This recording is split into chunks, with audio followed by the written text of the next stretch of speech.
I just sat there, tucked away in the sunroom's corner, watching my children whisper, as if I'd simply vanished. Our old house, perched on the bayou, swayed with a gentle rhythm, but it couldn't soothe the ache inside me. Christmas lights, a kaleidoscope of color, shimmered on the dark water, like shattered stars. Is this how it ends? A whole lifetime poured into them, now just a hushed conversation, impatient glances. Through the cypress pane, the one Art had varnished himself 30 years ago, I saw Mike, my oldest, pull his brothers into the kitchen. "She's not missed." His words, sharp as a shiv, cut through me. Just a grumpy old woman. We could have done Christmas back in New Orleans. Would have been a lot more practical. No one disagreed. Not David, my quiet shadow. Not Kevin, who barely 3 months past had asked me for money to build that addition for his youngest. My chest seized up, tight as an alligator's jaw, but it wasn't their thanklessness that choked me. It was the lie, the brazen lie, because I knew, down to my bones, what I meant to this family, even if they'd convinced themselves to forget. I drew a deep breath, inhaling the coming storm. That raw electric scent of wet earth and the bayou beginning to churn. I settled into the rocking chair, the one they'd given me for my 75th, and stared at my hands. Wrinkled, spotted, veins mapping their own network like old river charts. Hands that had rowed, fished, mended, cooked, planted, harvested, cradled, and above all, given.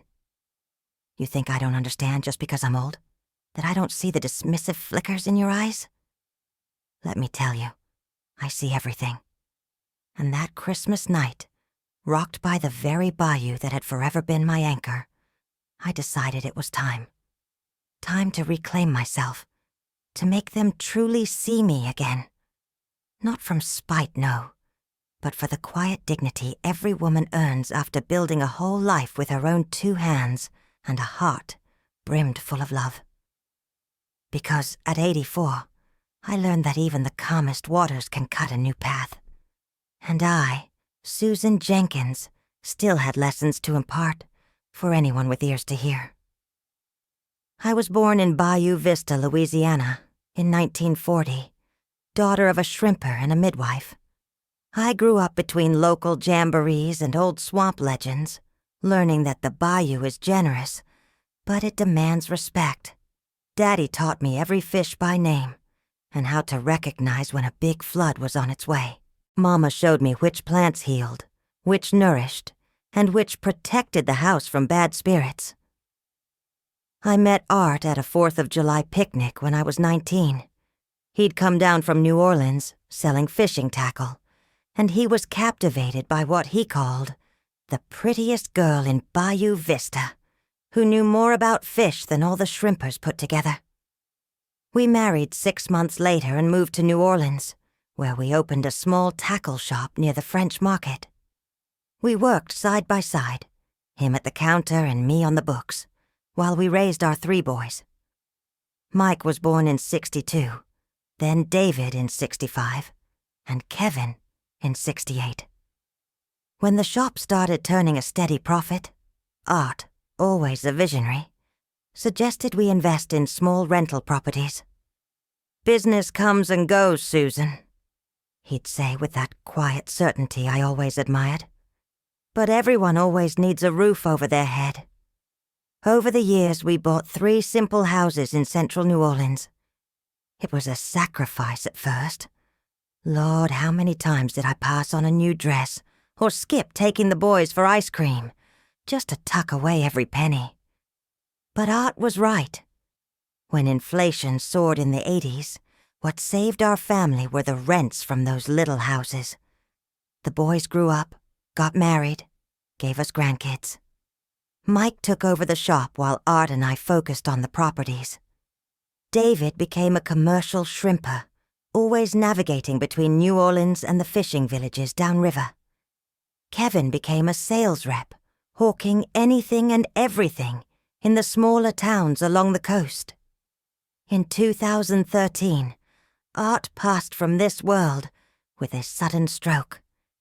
He was on the porch of our bayou house, the one we'd bought as our quiet spot for retirement, watching the sunset.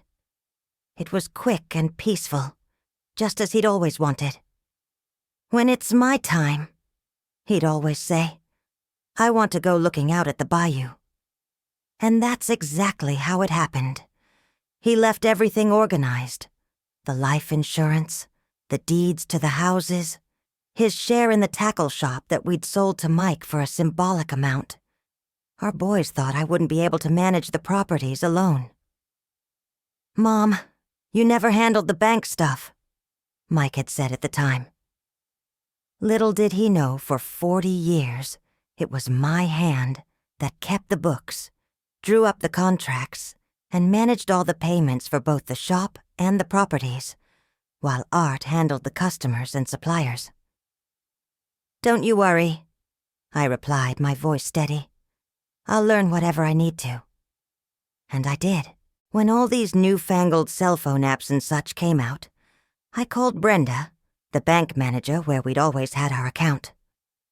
She came personally to the house, forms in hand, sat with me on the porch, and taught me everything about transfers, statements, and online payments. I bought a decent smartphone for my birthday, a gift from Sarah, Mike's wife, and started handling everything online. My daily life at the house was peaceful. I wake with the sun around 5 in the morning. I make my coffee on the gas stove, sit on the porch, and watch the bayou stir to life as the first fishing boats head out to the Gulf. I feed the catfish that come right up to the pier, big old bass and even a few redfish when luck's on my side. Then I crochet, read a bit, or listen to the radio. Sometimes Dorothy, my neighbor from next door, comes over for coffee, and we catch up. Dot has been my friend for over 60 years, ever since I moved to New Orleans. She was the one who showed me the ropes in the city, where to find the best deals, how to spot a shady salesman. Now both of us widows, we've grown even closer. She's the only soul who knows exactly how much I truly help my family financially. Because I do help. And a lot. It's me who pays Emily's tuition at that private medical school. It was also with my money that I paid for that addition to Kevin's house for his growing family. And it was this old woman here who bought the new boat for David to go shrimping and supplement his income. Not to mention Mike, whose tackle shop was saved from going under during the pandemic, with money he told his brothers fell from the sky, but which actually came straight from my savings. I never asked for anything in return for these favors. I didn't need to. I had enough to live comfortably and help those I loved. But I confess, I expected, at the very least, a little respect and consideration. Not money back, not public thank yous. Just that they wouldn't treat me like a nuisance, a grumpy old woman who only got in the way of their Christmas. The moment that changed everything happened 3 days after that painful Christmas. I was sitting on the porch with Dot, sipping a warm, spiced herbal tea. Steam curled from our mugs, and the unique blend left a gentle tingle on my tongue. The sun was setting, painting the bayou orange and red, like the sky itself was bleeding into the water. "Susan, you need to tell them," she said, blowing on her mug, the heat rising to her wrinkled face. Her brown eyes, deep with the wisdom of years, lived hard and true, fixed on me. "I don't want to humiliate anyone, Dot. I want them to respect me for who I am, not just for what I can give." "And who are you, honey?" That seemingly simple question caught me off guard. I sat there, looking at my tea, feeling the warming spice on my tongue, while the question echoed in my mind like the distant drums of an old Mardi Gras parade. Who was I beyond a mother, a grandmother, a widow? What was left of the Susan who once dreamed of being a school teacher, who knew every fish in the Delta, every herb that grew wild, who loved telling stories to the neighborhood kids? I don't know anymore, Dot, I finally answered, my voice quiet, almost lost in the roar of a passing airboat. I think I lost myself somewhere, taking care of everyone else. The silence that followed was filled by the gentle lapping of the bayou against the house's pontoons, by the distant croaking of frogs announcing the night, by the soft clinking of spoons against our mugs. Dot took my wrinkled hand in hers. Ethan's coming to visit tomorrow. I'll ask him to stop by. I think you two need a good long talk. Ethan is Dot's grandson, a 23-year-old studying journalism at LSU. Always polite, he treated me with a respect I hadn't seen in my own grandkids in years. The next day, in the afternoon, I heard soft knocks on the door. When I opened it, there stood Ethan, tall and lean as a young cypress tree, dark hair tied back in a short ponytail, a wide smile flashing perfect teeth. He wore a university sweatshirt, a backpack slung over one shoulder, heavy with equipment. "Mrs. Jenkins, good afternoon.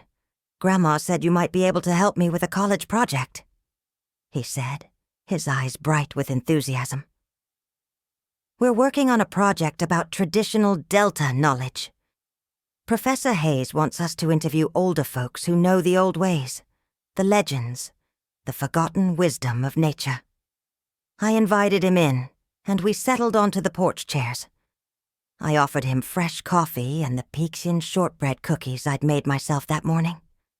While I set out the mugs, Ethan assembled a small tripod, clipping a microphone to his phone. "Do you mind if I record?" he asked. "It's for the project, but we're also starting a YouTube channel to preserve these fading memories before they're gone." "Record? Me?" I asked, genuinely surprised. But what on earth could I possibly have that's interesting to say? Ethan smiled, adjusting the phone on the tripod. "Grandma told me you know everything about the fish in the bayou, the medicinal herbs, even the old stories from the fishing communities, the really old ones." "Oh, that was before my time, son." I chuckled, serving the coffee. "But I know the stories my daddy used to tell." "Exactly! That's exactly what we want to document. These are the stories that pass down through generations, and they're slowly getting lost. We need to catch them." He flicked on the equipment and started asking me questions. At first, I answered shyly, unsure, my voice barely a whisper. But as the memories flooded back, a quiet strength settled into my words. I talked about the fishing techniques I'd learned from my father, about how to identify which plant helped with which ailment, about the births my mother attended, using nothing but her hands and the herbs from the swamp itself. I narrated old legends of the swamp lights, the giant catfish, the ghost of the bayou. I explained how to predict a big storm by the way the birds behave, how their calls change. I described old community festivals that don't exist anymore, old songs nobody sings, forgotten recipes from long ago. Before I knew it, it was dark. I had talked for almost 3 hours straight, and Ethan listened with genuine interest, scribbling notes, asking for details, his eyes shining like a child's listening to bedtime stories. "Mrs. Jenkins, this is pure gold," he exclaimed, putting down his recorder. "Do you have any idea how much knowledge you carry? This is intangible cultural heritage of America." I laughed, a little embarrassed. "It's just what I picked up living, son. Nothing special about that." It's everything special," he insisted, carefully packing away his equipment. "Professor Hayes is going to be blown away. Can I come back another day so we can continue?" I agreed, a secret warmth blossoming inside me.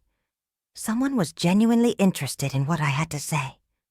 When Ethan left, I stayed on the porch, watching the city lights shiver on the dark bayou, feeling something I hadn't felt in a long, long time.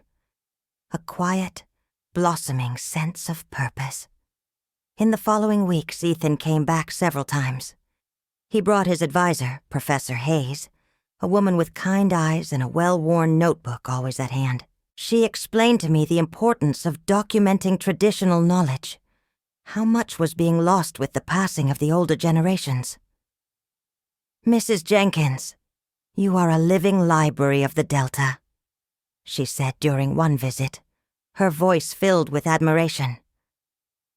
"What you know about local herbs alone could fill a whole medical textbook." I started to feel valued in a way I hadn't experienced in a lifetime.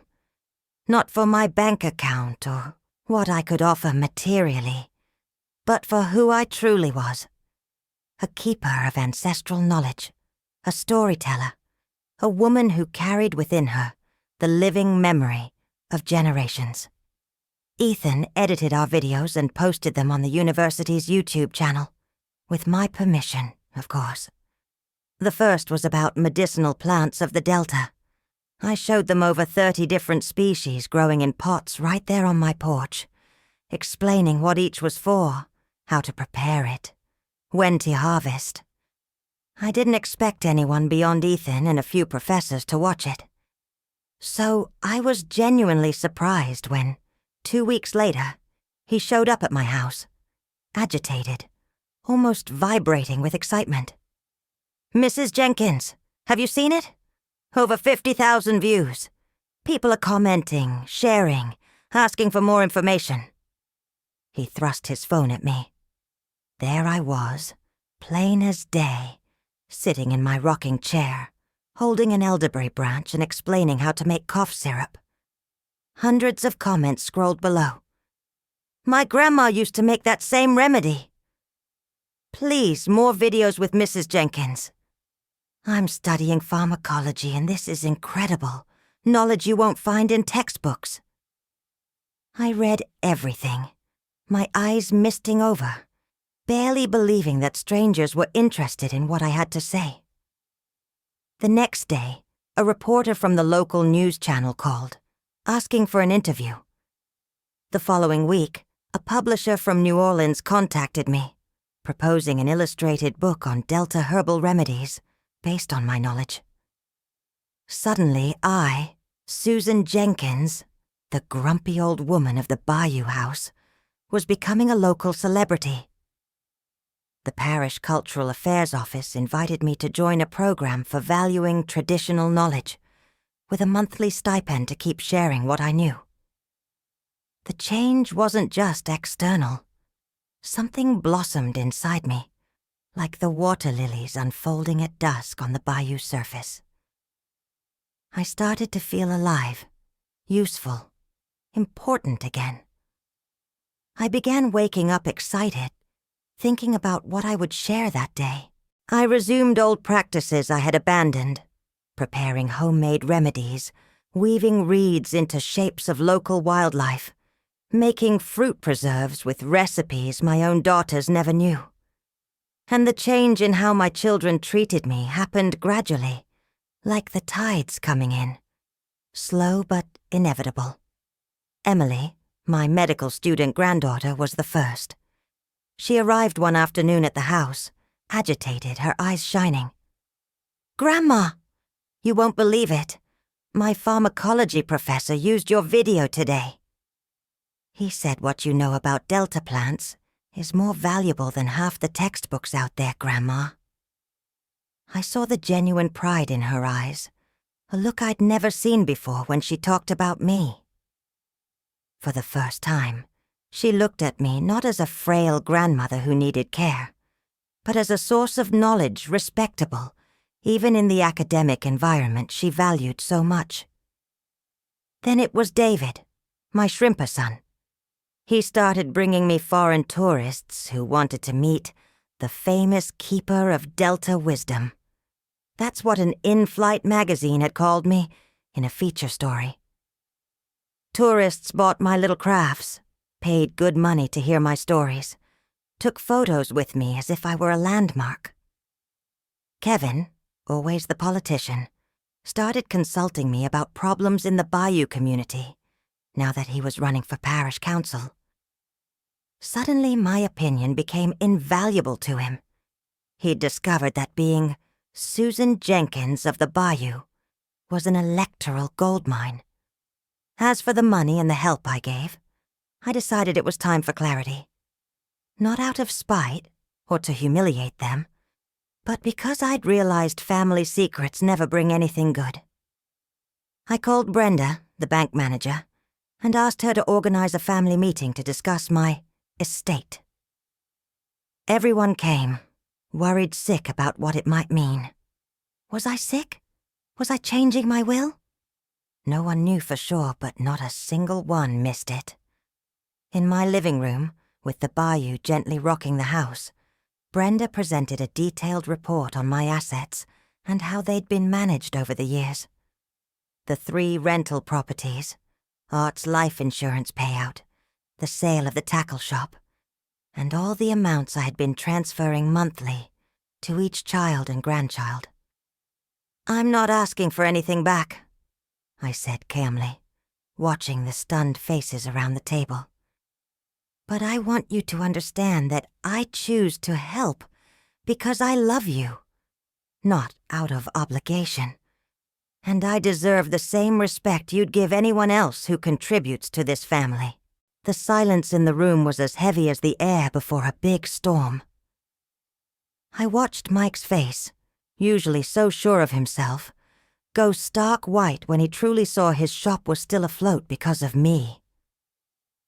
I saw tears well in Emily's eyes as she finally understood the sacrifices I'd made to pay for her tuition.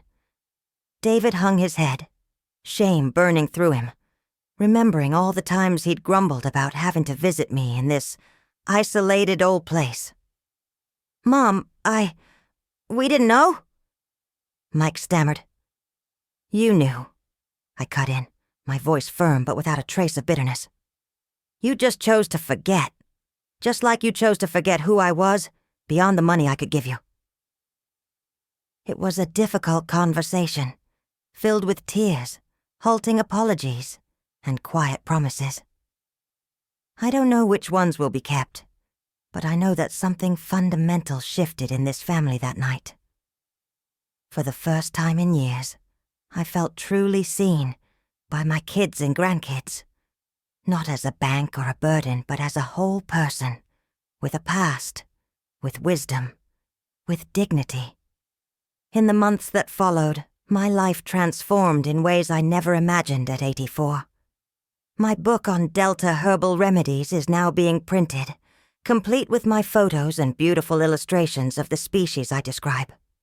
I give online lectures for students of biology, pharmacology, and anthropology from universities across the country. I coordinate an oral history project with other elderly Bayou residents, teaching young people to value and record their traditional knowledge. My house now has high-speed internet, installed by the university as part of the project. I learned to use my phone better, to participate in video conferences, to reply to emails. But I still wake with the sun, feed my catfish, and crochet on the porch. Some things never change, nor do they need to. Next Christmas, everyone wants to be here. Not out of obligation, not out of pity, but because they truly, genuinely want to be. Because they finally understand that this grumpy old woman has immense value. Not just financial, but cultural, emotional, and familial. And most importantly, because I myself rediscovered my own worth.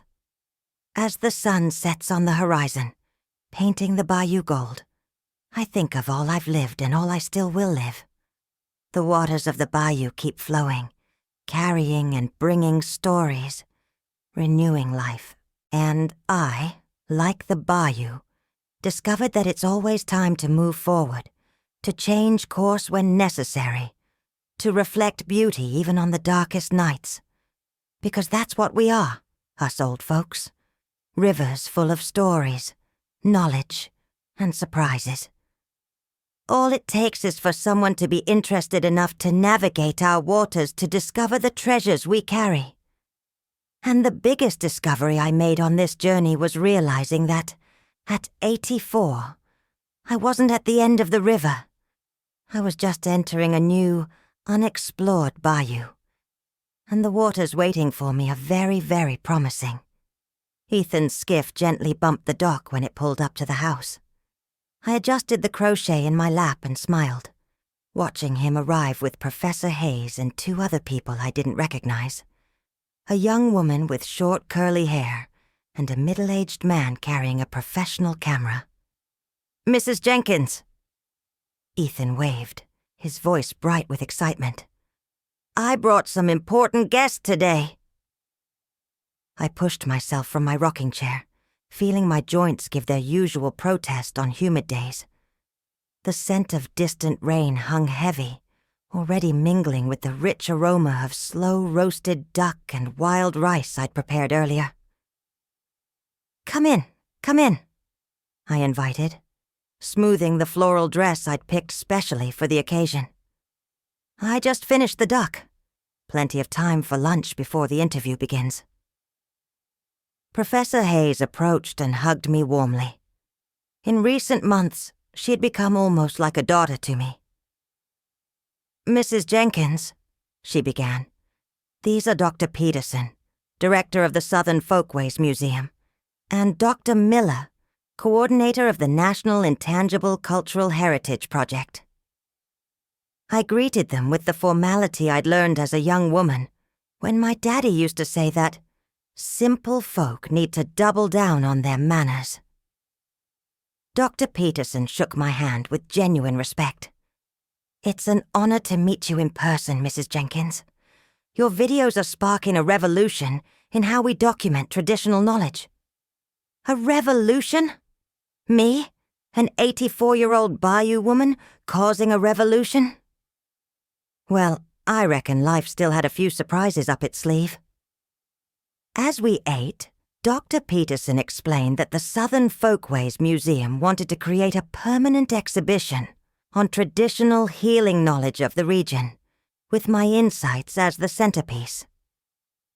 Dr. Miller spoke about the possibility of registering my knowledge as American Intangible Cultural Heritage. A national treasure, she called it. "Do you have any idea the impact of your work?" Dr. Miller asked, serving herself another helping of duck. "That video on how to predict a hurricane by bird behavior is being used in meteorology courses." I shook my head slowly, still getting used to this strange, new reality. Only 6 months ago, I was just a lonely old woman, my children considered a nuisance. Now I was sitting at the table with important people who had traveled clear across the city just to listen to me. "This all started because a young man was willing to listen to an old woman," I said, a soft, grateful look in Ethan's direction. Sometimes that's all we need. Someone who truly wants to listen.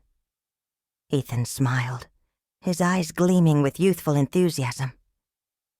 "The channel has almost 200,000 subscribers now, Mrs. Jenkins, and the medicinal plants video surpassed 500,000 views last week." 500,000? I nearly choked on my coffee. Are there really that many people interested in elderberry syrup? Everyone chuckled, but Dr. Peterson grew serious again. "Yes, Mrs. Jenkins. The world is rediscovering the profound importance of these traditional forms of knowledge. The pandemic made a lot of people realize the value of natural medicine as a complement to conventional. And you explain everything with a clarity that even the most esteemed academic textbooks can't match." My heart swelled with warmth at those words. I remembered the countless times Mike had dismissed my stories, calling them just old wives' tales. Now those very old wives' tales were becoming study material in universities. After lunch, while Dr. Peterson set up his professional camera on the porch, Professor Hayes drew me aside. "Mrs. Jenkins," she said softly, "there's something important we need to discuss. The project is growing so much that we need to formalize some issues. Are you receiving any remuneration for the videos and the book?" "Well, the stipend from the Cultural Affairs Office," I began. "Yes, but that's barely a pittance for the work you're doing. The knowledge you share has immense value, and we want to ensure you are justly compensated." Professor Hayes explained copyright, image rights, possibilities for paid lectures and consultations. She spoke of amounts that made my head spin. "But I don't do this for the money, honey," I argued. "I know," she smiled, her eyes kind but firm. "And that's exactly why I need to ensure no one takes advantage of your generosity. Traditional knowledge has been exploited for centuries, Mrs. Jenkins, without the communities who hold it seeing a dime. It's high time we change that." That conversation made me think about how much value I truly held. Not just the financial value that helped my family, but the profound value of what I knew, of who I was. And no one, not ever, could take that from me. The filming lasted all afternoon.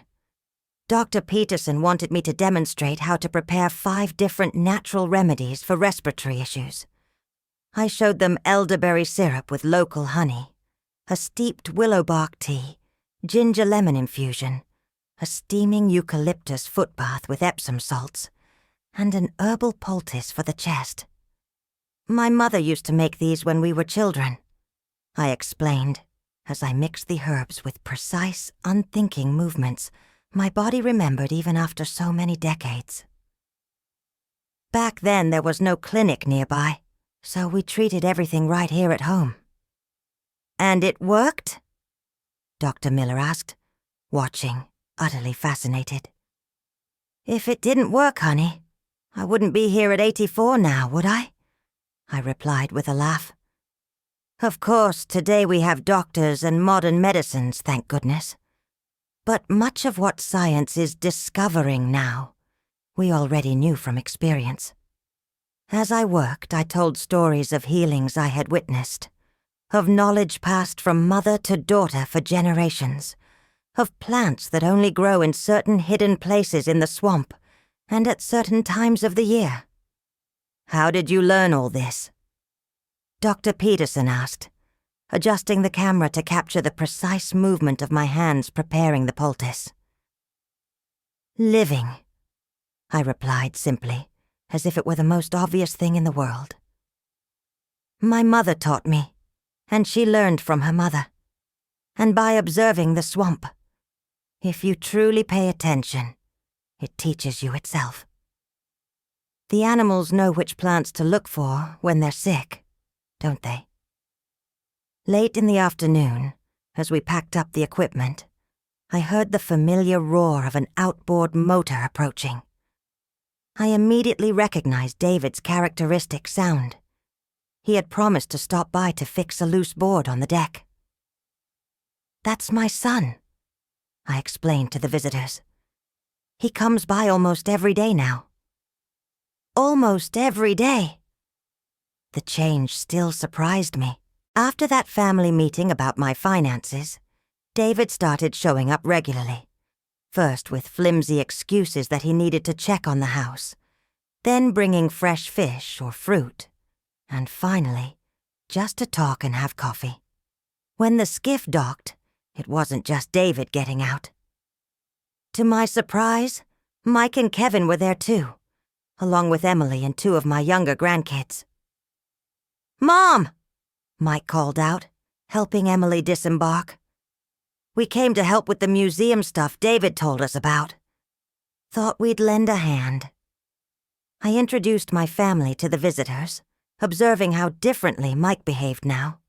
Respectful, almost reverent, when talking to Dr. Peterson and Dr. Miller. As the director of his own shop, he always did like to impress people he considered important. "Your son told us you have an old album with photos of the historic floods," Dr. Peterson said to me, though his gaze was fixed on David. "Yes, sir," David confirmed, animated. "My dad documented everything. He had records of water lines from the big floods since the 50s. "That would be invaluable material for the museum's collection," Dr. Peterson added. "And for the climate memory project we're developing," Dr. Miller completed. I watched my children move with a newfound purpose through the house. David went to get the album from my bedroom. Mike explained to Dr. Peterson how our house was built. Kevin talked with Dr. Miller about the bayou communities he visited in his political campaigns. Emily came over to me while I settled back down into the rocking chair, tired after hours on my feet. "Grandma," she said softly, easing herself onto the armrest beside me. "Do you have any idea how much you're helping my studies? My pharmacognosy professor said I'll get extra credits just for being your granddaughter and documenting your recipes." I smiled, taking her hand in mine. "Well, look at that. Now I'm paying for your college in a whole new way, aren't I?" She lowered her eyes, a blush creeping up her neck. Since the revelation about my financial help, Emily had become more attentive, calling regularly and visiting when she could. "I always knew you were special, Grandma," she said after a moment. "I just never imagined how much." The sky began to darken as everyone gathered on the porch for coffee before leaving. The air was heavy with humidity, a silent promise of the rain that would soon come. The city lights began to flicker on across the bayou, dotting the growing darkness like giant fireflies. I watched that diverse group gathered in my home. Academics, my children, my grandchildren, Ethan and his grandmother Dorothy, who had come to see the commotion. They talked animatedly about future projects, about how to better document Delta knowledge, about the crucial importance of valuing the wisdom of the elders. All this because a young man was willing to listen to an old woman. All this because finally someone truly saw me. Not as a bank, not as a burden, but as a person with my own worth, with knowledge, with a story all my own. The following week I received a phone call that would change the course of my story even more. It was from the local CBS affiliate, wanting to interview me for a special program on traditional medicine. The reporter asked if I could come to the studio in New Orleans. "I'm 84, honey," I replied honestly. "I prefer to receive you here, if it's no trouble at all." "Of course, Mrs. Jenkins. Actually, it'll be even better to show you in your natural environment." Natural. I smiled at the choice of word. The house swayed gently with the passing of a larger boat, reminding me that yes, this was indeed my natural environment. Between the endless sky and the dark waters, between the city and the ancient swamp, between the past and the unfolding future. On the day of the interview, David insisted on picking up Mike and Kevin to be present. "It's an important moment, Mom," he insisted. "The whole family has to be a part of it, don't you think?" The reporter, a young woman with a kind smile, was enchanted by the house. While the crew set up cameras and lights, she explained that the program would be broadcast on a national network. "National?" I asked, a sudden chill spreading through my stomach. "You mean people from all over America will see me?" "Exactly, Mrs. Jenkins. You're going to inspire people all over the country." The interview went well, despite my initial nervousness. I talked about the plants, about how to identify which ones are safe, about the critical importance of preserving the swamp, our natural pharmacy.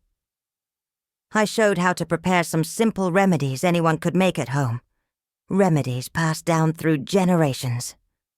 When the reporter asked about my personal story, I hesitated briefly.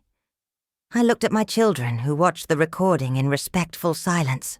"You know, honey," I began slowly, "I wasn't always valued as I am today. I spent years thinking that to my family, I was just the grumpy old woman of the Bayou house." I saw Mike shift uncomfortably in his chair. "But I learned that we, the older folks, need to do our part too. We can't expect young people to guess the true value of what we know if we don't share it with them, openly and freely." The reporter nodded, her eyes encouraging me to continue. "Many people my age hold on to their knowledge out of fear or pride. Oh, they won't appreciate it anyway, we think to ourselves. But we need to take that first step. Show them we have something precious, something invaluable, to offer." "And how was that process for you?" I smiled, looking directly at Ethan, who had arrived to watch the interview. "It was when a young man genuinely took an interest in what I knew, when someone truly deeply wanted to listen to me. That changed everything." At the end of the interview, to my surprise, the reporter invited my children to participate. "How is it to be the child of a living treasure of Delta culture?" she asked Mike.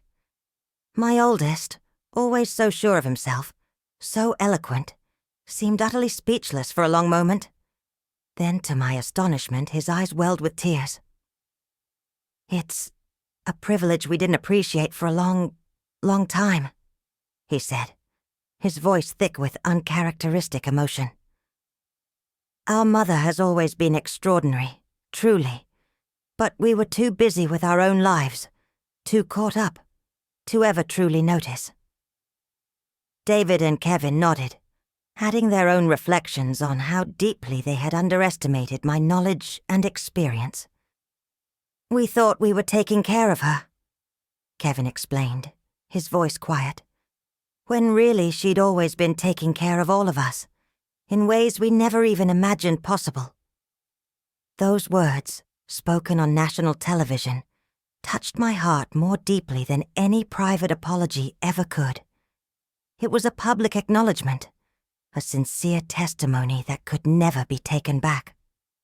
When the TV crew finally left, we all stayed on the porch, watching the sunset paint the bayou golden red.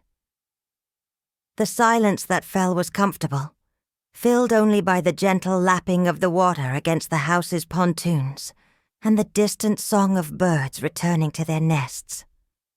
"Mom," Mike said finally, his voice hesitant but hopeful, "we're thinking of bringing Christmas back here this year. If you'd be up for it, Mom." "I'd like that," I replied simply, smiling at the horizon where the sun was dipping below the tree line. This house has always had room for all of you. The following months passed like bayou waters during hurricane season, fast, abundant, overflowing with new developments. The TV program generated even more widespread interest in my work. I received invitations for lectures at schools, universities, and even an international ethnobotany conference that would take place in Baton Rouge the following year. My book on Delta herbal remedies was launched at a grand ceremony at the Sayenga Theater in New Orleans. Me, Susan Jenkins, sitting on the stage of that majestic place I never dreamed I'd set foot in, signing copies for a line that wrapped clear around the lobby. Emily was right there beside me, proud as punch, helping me with the books and introducing me to folks as my grandma, the greatest living expert on Delta herbal remedies. Her voice practically sang with it. The money also started rolling in. Royalties from the book, payments for consultations, fees for lectures, the expanded stipend from the Cultural Heritage Program. Professor Hayes helped me manage everything, ensuring I was justly compensated for the immense value of my knowledge. With the new resources, I decided to make some improvements to the house. I installed solar panels for clean energy, renovated the deck to more comfortably welcome the frequent stream of visitors, expanded the kitchen where we now regularly recorded videos about traditional Delta cooking. But the biggest change wasn't material. It was seeing how my family transformed all around me. Mike, who barely had the patience to listen to me before, now sat, carefully recording my stories for a family history project he'd started himself. "So the great-grandkids will know their great-grandma's story," he'd explain, his voice full of a new kind of reverence. David started joining me on my foraging trips into the swamp, learning about each species, truly reconnecting with nature in a way he hadn't since he was a boy. Kevin, always the politician, incorporated the value of traditional knowledge into his campaign platform, bringing community leaders to talk with me about the environmental and social issues facing the region. And my grandkids. Oh, my grandkids now looked at me with a quiet, profound respect I'd never seen before. I wasn't just the grandma who made delicious sweet potato pie anymore. I was a woman whose knowledge was valued across the world. Christmas arrived, bringing with it the humid, embracing warmth of the Delta rainy season. My house was decorated with twinkling lights, reflecting on the dark bayou waters, creating a magical dance of colors. The whole family came, as promised. Not out of obligation, not out of pity, but because they truly, deeply wanted to be there. Because they finally understood that this grumpy old woman had immense value. Not just financial, but cultural, emotional, and familial. Dinner was served on the newly expanded porch, a rich tapestry of Christmas traditions and Delta ingredients. Roast turkey with cornbread stuffing and pecans, slow-roasted duck with wild rice, candied yams, green bean casserole, and cranberry sauce. The children chased each other on the deck, their laughter mingling with the animated chatter of the adults, and the bayou rocked everything with its constant, gentle movement. In a quiet moment, I found myself alone, at the very end of the deck, observing the city lights shimmer on the other side of the bayou. I heard light footsteps approaching and recognized Ethan by his stride. "Merry Christmas, Mrs. Jenkins," he said, stopping beside me. "I came to thank you. More than anything, you changed my life too, you know. My project on traditional knowledge became my senior thesis. Then it turned into a master's. And now I have a scholarship to make documentaries about indigenous and bayou knowledge." I smiled at him, this young man who had been the quiet catalyst for my entire transformation. "We thank you, son," I said softly. "You saw me when I was invisible." We stood in comfortable silence for a moment, contemplating the dark waters that flowed endlessly beneath our feet. "You know what impresses me most about all this?" Ethan commented, his voice thoughtful. "How you managed to transform a painful situation into something so positive, without holding on to a single ounce of bitterness." I thought for a moment before answering. "The bayou teaches you that, my son. When it meets a cypress stump, it doesn't rage against it or try to smash through. It simply finds a path around, a new way, and follows its course. The stump remains, but the bayou also continues its journey." "You always knew who you were, didn't you?" Ethan asked quietly. "Even when no one else saw you." "Perhaps," I replied, looking at the stars that were beginning to prick the velvet curtain of the night sky, But sometimes we need the eyes of others to truly remind us of ourselves. From a distance, I heard Mike's voice, warm and clear, calling everyone for dinner. Ethan offered me his arm, and we walked together back to the illuminated porch, where my family waited. When everyone was gathered around the table, Mike asked for silence and raised his glass. "I want to make a toast," he announced, his voice steady and strong. "To my mother, Susan Jenkins, who taught us that it's never too late to reinvent yourself, to be valued, to make a difference. Who showed us that elders are not burdens to carry, but living treasures to preserve."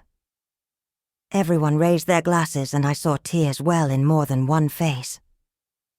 Emily squeezed my hand beneath the table. David looked at me with genuine pride, a rare, open smile. Kevin gave a discreet nod of respect. "To Susan of the Bayou," Ethan completed, using the nickname the media had given me, "the keeper of the waters and the wisdom of the Delta." "To Susan," everyone repeated in a resounding unison.